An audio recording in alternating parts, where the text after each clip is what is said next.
Hello বন্ধুরা, welcome to আরকে sports. আশা করি তোমরা সবাই সুস্থ ও ভালো আছো। তো এই ভিডিওতে কিছু গুরুত্বপূর্ণ আপডেটস রয়েছে যেগুলো এক এক করে শেয়ার করব।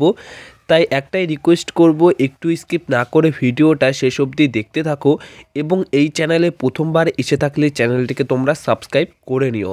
তো প্রথম যে খবরটা দেবো সেটা হচ্ছে নিখিল পূজারি এই প্লেয়ারটিকে ইস্টবেঙ্গল এফসি দলে নেবার জন্য কথাবার্তা চালাচ্ছিল, সেটা কিন্তু অনেক আগেই জানিয়েছিলাম। তো এখন বর্তমান সময়ে দাঁড়িয়ে গতকালের যে রিপোর্ট পাওয়া গেল বা খবর পাওয়া গেল সেটা হচ্ছে নিখিল পূজারির সাথে কথাবার্তা কিন্তু অনেকটাই এগিয়ে নিয়ে গেছে অবশ্যই ইস্টবেঙ্গল এফসি দল। তো সব কিছু শেষ অবধি যদি ঠিকঠাক থাকে তাহলে নিখিল পূজারির সাথে ডিল ডান করে ফেলবে ইস্টবেঙ্গল এফসি, এমনটাই কিন্তু খবর রয়েছে। এছাড়া এই নিখিল পূজারিকে নিয়ে একটা কথা আমি নিজে থেকে বলবো, সেটা হচ্ছে ইস্টবেঙ্গল এফসি দলে এমনি অনেক রাইট ব্যাক পজিশনের প্লেয়ার রয়েছে। তো আবার একটা রাইট ব্যাক পজিশনের প্লেয়ার তারা কী জন্য নিচ্ছে এবং নিখিল পূজারি কী শর্ত নিয়ে সেই দলে যাচ্ছে, মানে মোটামুটি গেম টাইম কি পাবে সেটাও কিন্তু দেখার রয়েছে। বাট ঠিক আছে, যদি ডিল ডান করে ফেলে তাহলে তো তাদের জন্য একটা ভালো সাইনিং। আর এখানে আরেকটা কথাও বলতে চাই, সেটা হচ্ছে মোহনবাগান দল যদি এই প্লেয়ারটিকে দলে নেবার জন্য ঝাঁপাতো তাহলে মোহনবাগান দলের জন্য খুব ভালো হতো, কারণ আশিস রায় মোটামুটি একটা দুটো ম্যাচে ভালো খেলে, আবার কোনো গুরুত্বপূর্ণ ম্যাচে ভালো খেলতে পারে না। তো সেই অনুযায়ী আশিস রায়ের ব্যাকআপ বা আশিস রায়কে রেখে দিয়েই নিখিল পূজারিকে যদি নেয়, নিখিল পূজারিও খেললো আশিস রায়ও খেললো, এমনটাও হতে পারতো। বাট কোনো রকম খবর নেই যে মোহনবাগান দল তার প্রতি ইন্টারেস্ট রয়েছে বা নেওয়ার জন্য কথাবার্তা বলছে। তো এটা জাস্ট নিজে থেকে বললাম। তো এটা হলে কেমন হতো সেটা অবশ্যই তোমরা কমেন্ট বক্সে জানিও। এবার যে বিষয়টা শেয়ার করব সেটা হচ্ছে সাদিকিউ নাকি হামিল, এই দুজন প্লেয়ারের মধ্যে কোন বিদেশিকে মোহনবাগান দল ছেড়ে দিচ্ছে সেটা নিয়ে কিন্তু ফাইনাল আপডেট আমি দিয়ে দেব। সেটা কি, সেটা হচ্ছে দেখো, সাদিকিউর সম্ভাবনা একদমই নেই, 50% রয়েছে সাদিকিউ মোহনবাগান দল থেকে চলে যাবার বা তাকে ছাড়ার, আর 80 থেকে 90% চান্স রয়েছে হামিলকে ছেড়ে দেবার মোহনবাগান দলের, এমনটাই খবর। আর কেন এই কথা এত শিওর দিয়ে বলছি, কারণ লাস্ট একটি ভিডিওতে আমি বলেছি যে ইন্দোনেশিয়ার যে দল সেই দল কিন্তু একটা সময় হামিলকে নেবার ব্যাপারে ইন্টারেস্ট শো করেছিল এবং নেয়ার জন্য ইচ্ছা প্রকাশও করেছিল। তো সেই অনুযায়ী প্রমাণসহ তোমাদেরকে লাস্ট ভিডিওতে বলেছি। আর যেহেতু মোহনবাগান দলের একটা বিদেশি প্লেয়ার মোটামুটি শেষ ম্যাচ খেলে নিয়েছে এবং সে ইন্দোনেশিয়ার একটি ক্লাবে সই করতে যাচ্ছে বা যেতে চাইছে, এটা যেহেতু উল্লেখ্য রয়েছে এই নিউজটার মধ্যে, তো সেই অনুযায়ী ইন্দোনেশিয়ার কোনো ক্লাব, মানে এর আগে তো ইন্দোনেশিয়ার ক্লাব যে নামটা উঠেছিল সেটা হামিলের দিক দিয়েই উঠেছিল। তো সেই অনুযায়ী আরও কিন্তু শিওর হয়ে বলা যায় হামিলই মোহনবাগান দল ছেড়ে অন্য দলে যাচ্ছে। এবার আর একটা বিষয় এর সাথে বলে দিই যে হামিল চলে গেলে মোহনবাগান দলের কতটা সুবিধা হবে। তো দেখো, প্রথমত কোচ আন্তোনিও লোপেস হাবাস 3 ডিফেন্সে খেলে, তো সেই অনুযায়ী 3 ডিফেন্সে তার মতো করে কিন্তু তিনি দল মোটামুটি এই জানুয়ারি ট্রান্সফার উইন্ডোতে তৈরি করে নেবে। খুবই একটা বেশি পরিবর্তন করার দরকার নেই দলে। হামিলকে ছেড়ে দেওয়ার পর অবশ্যই সানা সিংকে তো মোহনবাগান দলে নিচ্ছে। সানা সিংয়ের বিষয়টা 80% এই মুহূর্তে এগিয়ে রয়েছে, 80% ডিল প্রায় ডান, এরকম একটা বিষয়ে বা এরকম একটা জায়গাতে রয়েছে। তো সেই ক্ষেত্রে হামিলকে ছেড়ে দেবার পর সানা সিং আসলে কি হবে, সানা সিং, হেক্টর ইউস্টে এবং আনোয়ার আলী, এই তিনজন 3 ডিফেন্সে খেলবে। তোমরা জানো যে হাবাস কিন্তু 3-5-2 ফরমেশনে বেশিরভাগ খেলিয়ে থাকেন, তার পছন্দের একটা ফরমেশন। তো সেখানে কিন্তু খুব ভালোভাবেই শ্যুট করবে এই 3 জন প্লেয়ার। আর রাইট ব্যাক মানে রাইট উইং পজিশনে খেলবেন আশিস রায়, আর লেফট উইং ব্যাক পজিশনে খেলবেন শুভাশিস বোস। কারণ হাবাস কিন্তু একদম ডিফেন্সিভ মাইন্ডের একটা কোচ, সবসময় ডিফেন্সটাকে শক্তিশালী করে রাখে এবং তার খেলা যদি দেখো এর আগে পরে তার ফরমেশনে, সেখানে কিন্তু ডিফেন্স শক্তিশালী করে লং বলে একটা পজিটিভ স্ট্রাইকার রাখে, সেখানে লং বলে তার উদ্দেশ্যে বল রাখে, সেখান থেকে কিন্তু পজিটিভ স্ট্রাইকার ইন্ডিভিজুয়ালি তার মোটামুটি তার খেলাটা দেখে গোল করিয়ে দেয়। যেরকম রয় কৃষ্ণা, তার উদ্দেশ্যে লং বল আসলেই তিনি কোনো না কোনো একটা কাজ করেই দিত। তো সেই অনুযায়ী এখন যেহেতু দলে সাদিকিউ রয়েছে, সাদিকিউকে কিন্তু মোটামুটি হাবাসি নিয়ে এসেছিল। তো সাদিকিউ যেহেতু রয়েছে জ্যাসন কামিন্সের থেকে তিনি অনেকটাই বেটার, কারণ ফিজিক্যাল দিক দিয়ে যথেষ্ট মোটামুটি প্রবলেম দিয়েছে অন্যান্য ডিফেন্সকে, সেটা কিন্তু জ্যাসন কামিন্স কোনোরকম অন্যান্য ডিফেন্ডারকে করেইনি ফিজিক্যাল দিক দিয়ে। তো সেই ক্ষেত্রে সেই ফিজিক্যালি দিক দিয়ে মোটামুটি আরমান্দ সাদিকিউ কিন্তু যথেষ্ট ভালো এবং তিনি যা পারফরমেন্স করছে তাতে করে জাসন কামিন্সের থেকে অনেকটাই ভালো পারফরমেন্স করছে, তো তিনি থেকে যাবেন এটুকু কিন্তু পুরোপুরি নিশ্চিত।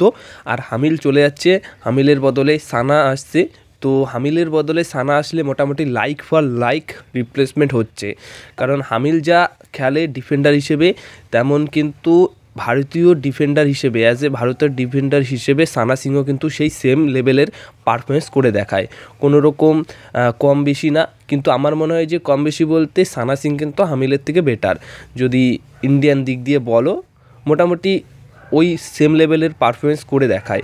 আর তোমরা এটাও যদি ভাবো দেখো যে হামিল, সানা সিং এবং আনোয়ার আলী, হিক্টর ইউস্ট এই চারজন যদি একসাথে মোহনবাগান দলে থাকে তাহলে ডিফেন্সে তো যে কোনো দুজনকে খেলাতে হবে। আর ডিফেন্সে প্রথমত যে দুজন সুযোগ পাবে তারা কিন্তু খুবই ভালো পারফরমেন্স করবে এবং তাদের নিজের জায়গাটা পাকা করে নেবে। আর পরবর্তী সময় গিয়ে যে দুজন বেঞ্চে থাকবে তারা কিন্তু খেলার সুযোগই পাবে না। আর বেঞ্চে কিন্তু কোনো ভালো মানের বিদেশি, ভালো মানের ইন্ডিয়ান প্লেয়াররা কিন্তু থাকতে চায় না, যেরকম অবশ্যই সানা সিং, ব্রেন্ডন হামিল এরা তো থাকবেই না। তো সেই অনুযায়ী ব্রেন্ডন হামিলকে ছেড়ে দিয়ে সানা সিংকে নিয়ে আসলেই সবচেয়ে বেশি ভালো হবে, আর সেটাই মোহনবাগান দল করতে চলেছে এমনটাই খবর রয়েছে। আর মোটামুটি এই যে কথাটা বললাম সেই অনুযায়ী তোমাদের কি মতামত অবশ্যই কমেন্ট বক্সে জানিও, ঠিক বললাম নাকি ভুল বললাম সেটা একবার বলো তোমাদের মতামত হিসেবে। বাট এরকমটা করলেই বেশি ভালো হবে, আর এটাই করার চেষ্টা করছে। এবং বন্ধুরা, ব্রেন্ডন হামিলের যেহেতু চুক্তি মোহনবাগান দলের সঙ্গে রয়েছে, তো সেই ক্ষেত্রে ওই ইন্দোনেশিয়ার যে দলে যাচ্ছে সেই দলে লোন ডিলে পাঠাবে এই মরশুমের জন্য, তারপর কিন্তু সেইখান থেকে আগামী মরশুমের জন্য হয়তো পসিবল পার্মানেন্ট ডিলও হয়ে যেতে পারে। তো লোন ডিলে পাঠালে লোনের যে টাকাটা সেটাও কিন্তু পেয়ে যাচ্ছে মোহনবাগান দল। এবার যে বিষয়টা শেয়ার করব সেটা একদমই অন্যরকম একটা নিউজ এই মুহূর্তে জানা গেছে। গতকাল কিন্তু একটা বড়, মোটামুটি দাদা অনেক খবর দিয়ে থাকেন সবসময়, মোহনবাগানের যে দল সেই দলের মধ্যে জুড়ে আছেন, দলের অনেক খবরাখবর তাদের কাছে থাকে, তো তারাই কিন্তু এই খবরটা শেয়ার করেছেন। তারপর থেকেই মোটামুটি তাকে নিয়ে বেশ আলোচনা আবার শুরু হয়ে গেছে। আর সেই প্লেয়ারটি হচ্ছেন হুগো বুমোস। এই হুগো বুমোসকে নিয়ে রীতিমতো মোটামুটি এই 5-7 দিন আগে অবধি কিন্তু বেশ আলোচনা চলছিল যে হুগো বুমোসকে ছেড়ে দিচ্ছে, এবং আমিও একটা ভিডিও বানিয়েছিলাম যেখানে মেইনাস এরিনা একটা ভালো উদ্যোগ নিয়েছিল যে কিপ হুগো হ্যাশট্যাগ লাগাও, যাতে করে বুঝতে পারে ম্যানেজমেন্ট যে মোহনবাগান দলের সমর্থকরা হুগো বুমোসকে চায়। তো সেই রকম নিয়ে অনেক আলোচনা হয়েছে, মাঝখানে বন্ধ হয়ে গেছিলো সুপার কাপের জন্য, সুপার কাপ খেলেছেন। তারপর এখন কিন্তু যেহেতু সুপার কাপ থেকে বাইরে চলে এসেছেন, এখন দলবদলের পালা, মোটামুটি কিছু পরিবর্তন করতে চলেছে। তো সেই অনুযায়ী ট্রান্সফার রিউমার বেরিয়ে গেছে, জীবনের রং সবুজ মেরুন তারা এরকম এক রিপোর্ট দিয়েছেন গতকাল রাতে। সেটা হচ্ছে মোহনবাগানের যে মিডফিল্ডার রয়েছে হুগো বুমোস, তাকে মোহনবাগান দল থেকে মুম্বাই সিটি এফসি দলে পাঠাতে চলেছে। হ্যাঁ, একটা ট্রান্সফার ফির মাধ্যমে মুম্বাই সিটি এফসি দল হুগো বুমোসকে নিতে চাইছে বা নিতে চলেছে, এমনটাই খবর রয়েছে। নেগোসিয়েশন এই মুহূর্তে চলছে, মানে কথাবার্তা চলছে, এবং যা খবর রয়েছে এবং যে ট্রান্সফার ফির অ্যামাউন্টটা রয়েছে সেটা কিন্তু 4 কোটি টাকার ওপরে রয়েছে, এটাও কিন্তু উল্লেখ করেছে। তো একটাই কথা বলবো যে হুগো বুমোসকে মোহনবাগান দল যদি ছাড়ে সেটা সবচেয়ে বড় ভুল হবে মোহনবাগান দলের। জাস্ট 2-1টা পরিবর্তনের দরকার, কখনোই সেটা হুগো বুমোসের মাধ্যমে নয়, বা হুগো বুমোসকে ছেড়ে দিয়ে কোনো রকম পরিবর্তন নয়। জাস্ট একটা বিদেশি সেন্টার ডিফেন্সিভ মিডফিল্ডার আসলেই এই মোহনবাগান দলই কিন্তু আবার চাঙ্গা হয়ে উঠবে। হ্যাঁ, তখন ডিমিত্রি পেট্রাসকে স্ট্রাইকার হিসেবে খেলানো দরকার, তারপর মাঝমাঠে হুগো বুমোসকে খেলানো দরকার, আরমান্দো সাদিকিউ, জ্যাসন কামিন্সকে বসিয়ে রাখার দরকার, এবং সাহাল, অনিরুদ্ধ থাপা এদেরকে খেলানো উচিত। তারপরেই দেখবে যে এই দলটাই কিন্তু একদম অন্যরকম হয়ে গেছে। কিন্তু এখন যদি বড় সিদ্ধান্তটা নিয়ে ফেলে যে হুগো বুমোসকে ছেড়ে দেবে, সেটা সবচেয়ে বড় ভুল হবে মোহনবাগান দলের। তোমাদেরকে এর আগেও বলেছি যে মোহনবাগানের ম্যানেজমেন্টের কিছু অংশ আছে যারা কিন্তু একটু বেশি বুদ্ধিমান, যাদের বুদ্ধিতেই মোটামুটি জ্যাসন কামিন্স, আরমান্দো সাদিকিউ এদের মতো বড় বড় প্লেয়ার এসছে কিন্তু কোনো কাজের নয়। তো এমন কিছু অংশ আছে যারা মোটামুটি হুগো বুমোসের পেছনে লেগে গেছে। তো এটাই হচ্ছে মেন বিষয়। তো সেই ক্ষেত্রে এরকম একটা রিউমার নিউজ বেরিয়েছে গতকাল রাতে, তো এটা নিয়ে বেশ আবার আলোচনা চলছে। বাট এখনও অবধি এই বিষয়টা নিয়ে মোটামুটি পুরোপুরি অন্যান্য কনফার্ম আপডেটস পাওয়া যায়নি কোনো সোর্স থেকে যে হুগো বুমোসকে ছেড়ে দিচ্ছে। তো যদি এমনটা হয়ে থাকে তাহলে পরবর্তী সময়ে অবশ্যই আপডেট পাবে। বাট তোমাদের মতামত কি, হুগো হুমসকে তোমাদের দরকার নাকি দরকার না, বা মোহনবাগান দলে তিনি থাকুক বা থাকুক না সেটা নিয়ে অবশ্যই কমেন্ট বক্সে জানিও। বাট আমি একটাই কথাই বলবো, যদি মোহনবাগান দল এই হুগো হুমসকে ছেড়ে দেয় তাহলে কিন্তু সবচেয়ে বড় ভুল করবে।